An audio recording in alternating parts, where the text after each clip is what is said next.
जय श्री कृष्णा, जय जय श्री राधे।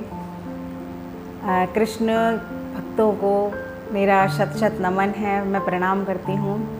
आप सभी मेरे वीडियोस को बहुत बहुत स्नेह दे रहे हैं, बहुत प्रेम दे रहे हैं, उसके लिए बहुत बहुत धन्यवाद है, हौसला अफजाई के लिए।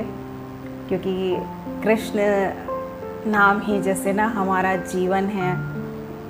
और अभी हम आपको गोपियों के विरह की चर्चा कर रहे हैं इन एपिसोडों में, जो अभी हम आपके साथ शेयर कर रहे हैं। तो गोपियों का जो विरह है ना, कृष्ण भगवान के जाने के बाद जब गोपियाँ विहल होकर उन्हें पुकारती हैं, तो उन्हीं श्लोकों से कहते हैं कि कृष्ण को वो इतना प्रेम है कि स्वयं कृष्ण उनको सुन के ना विहल हो जाते हैं, व्याकुल हो जाते हैं। जितनी गोपियाँ व्याकुल होती हैं उतने ही कृष्ण भी व्याकुल होते हैं। तो अभी हमने 2 श्लोक आपको पिछले एपिसोडों में भावार्थ के सहित बताए, तो हम वो दोनों श्लोक एक बार दोबारा गुनगुना देते हैं। और यदि उसका पूरा भावार्थ आप जानना चाहते हैं, उसका अर्थ जानना चाहते हैं, तो मेरे पहले, दूसरे, तीसरे एपिसोड से जुड़े। और उसका लिंक मैंने डिस्क्रिप्शन में दे रखा है, तो आप डिस्क्रिप्शन में जाकर लिंक से वो चारों वीडियोज़ मेरी देख सकते हैं। Thank you. और मैं आपको दोनों श्लोक जो हैं गोपी गीत के, वो मैं 19 श्लोकों में से 2 श्लोक सुना देती हूँ, और तीसरा श्लोक का भावार्थ हम लेंगे। जयति तेधिकं जन्मना ब्रजा श्रेयत इंदिरा शश्वदत्र ही दयित दृश्यतां दिक्षु तावका स्त्वयि धृता स्वं त्वां विचिन्वते। ये पहला श्लोक है, इसका भावार्थ आपको पहले और दूसरे एपिसोड में मिल जाएगा। और दूसरा है शरदुदाशये साधु जात सत सरसी जोदरा श्रीमुषादृशा सुरतनाथ ते शुल्क दासिका वरद निघ्नतो नेह किं वदः। इसका भी भावार्थ पूरा आपको मिलेगा। अभी हम तीसरा जो श्लोक है, विष जलापयाद व्याल राक्षसार वर्ष मारुताद वैद्युतानलाद वृषमयात्मजात विश्व तो भया दृषभ ते वयम रक्षिताम।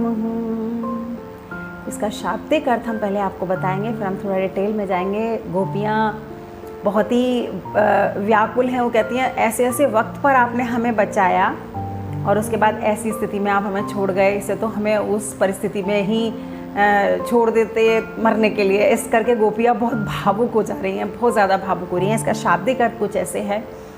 हे पुरुष श्रोमणी, यमुना जी के विषैले जल से होने वाली मृत्यु, जो जल विषैला हो गया था उससे अनेक लोगों की मृत्यु हो रही थी। अजगर के रूप में खाने वाला एक बहुत बड़ा अजगर आया था, जिसने सारी वहाँ के ग्वाल गोपियों को सबको अपने उसमें मतलब खाने के लिए आया था। तो भी कृष्ण ने उस समय उनको बचाया। ऐसे ही अधासुर, वृषासुर, व्योमासुर आदि अनेक प्रकार के भिन्न भिन्न अवसरों पर सब प्रकार से, सारे भयों से, सारे डरों से, हे नाथ प्रभु, तुमने बार बार हम लोगों की रक्षा की, हर पल हमारी रक्षा आपने की। तो इतने सारी चीज़ों से रक्षा करने के बाद आज हमें मृत अवस्था में छोड़कर आप चले गए, हमें इस विरह की अग्नि में जलाकर प्रज्वलित कर कर आप हमें यहाँ छोड़कर चले गए हैं कृष्ण।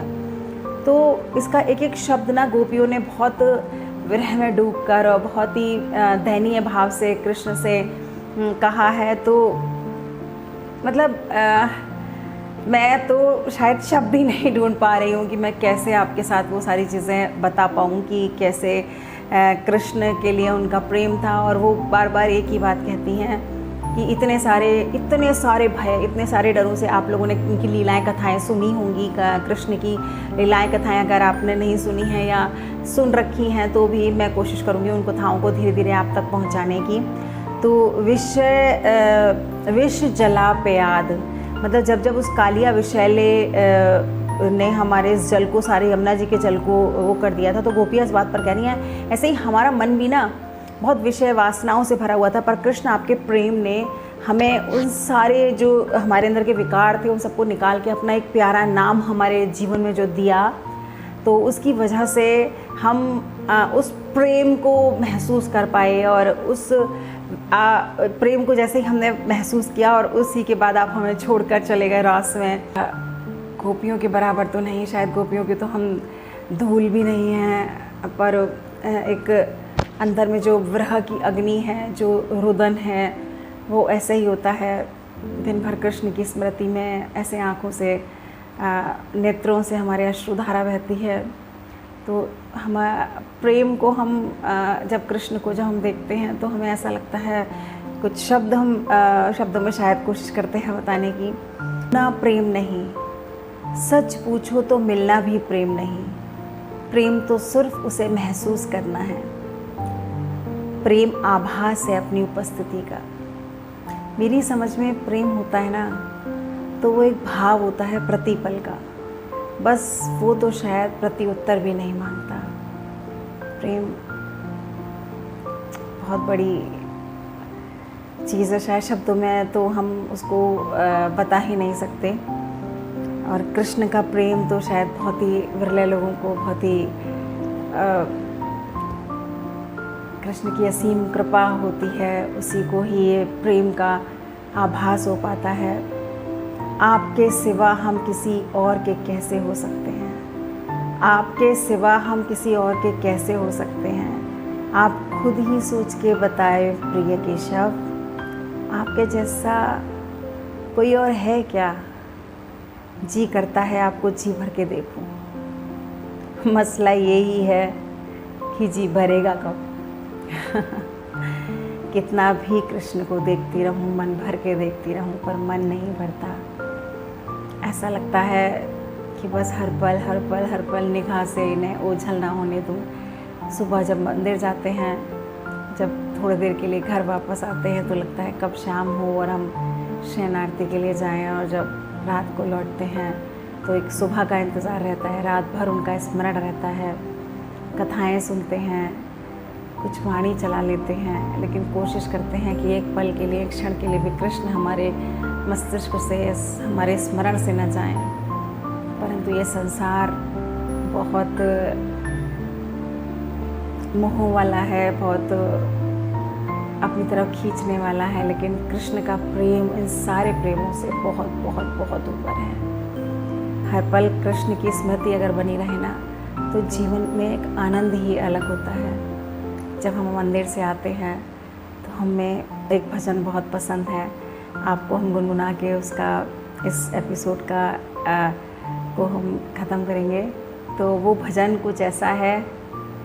न जी भर के देखा, न कुछ बात की,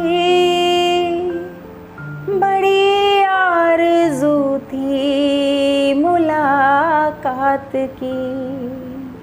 न जी भर के देखा, न कुछ बात की, बड़ी आरज़ू थी मुलाकात की।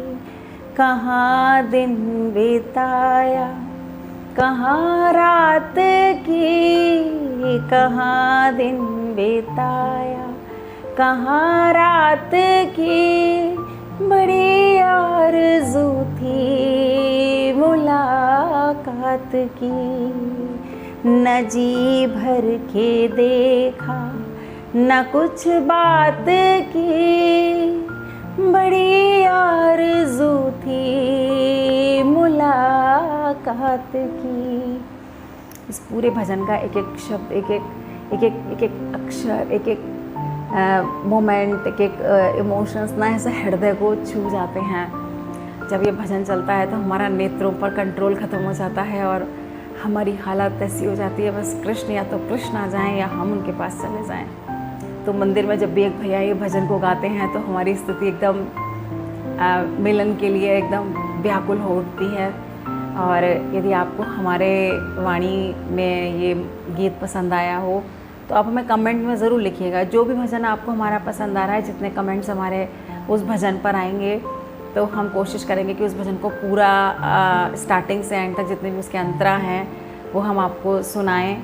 जैसी भी हमारी टूटी फूटी सी वाणी, छोटा सा गला, जो भी हमारे केशव का दिया हुआ है उससे आपको सुनाने का प्रयास करेंगे और आपके हृदय तक हमारी हृदय की वेदना पहुंचेगी, ऐसा हम पूरा कोशिश करेंगे।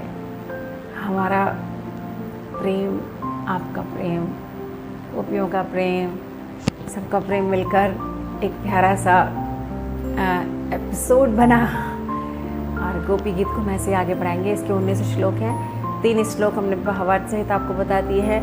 गोपियों के विरह के बारे में आगे भी हम आपको बहुत सारी चीज़ें बताएंगे, क्योंकि इस समय में गोपियों का विरह है, मीरा की कथाएं और राधा जी का वो जाना, कृष्ण को बुलाना, कृष्ण के साथ जब कृष्ण जाते हैं तो कैसे कैसे कृष्ण राधा जी से वादा करके जाते हैं, वो सब चीज़ें हम आपको बताएंगे। बहुत सारी बातें हैं आपसे करने के लिए, पर समय बहुत कम पड़ जाता है क्योंकि एक लिमिट होती है ना, आप भी फिर सुनते सुनते बोर हो जाएंगे। इसलिए ना थोड़ा सा अपनी वाणी पे विराम देते हुए आज के लिए हम आपसे इजाज़त चाहते हैं, अपनी वाणी को विराम देते हैं। आप सब ने इतने प्रेम से हमें सुना, इसके लिए आपका तहे दिल से धन्यवाद करते हैं।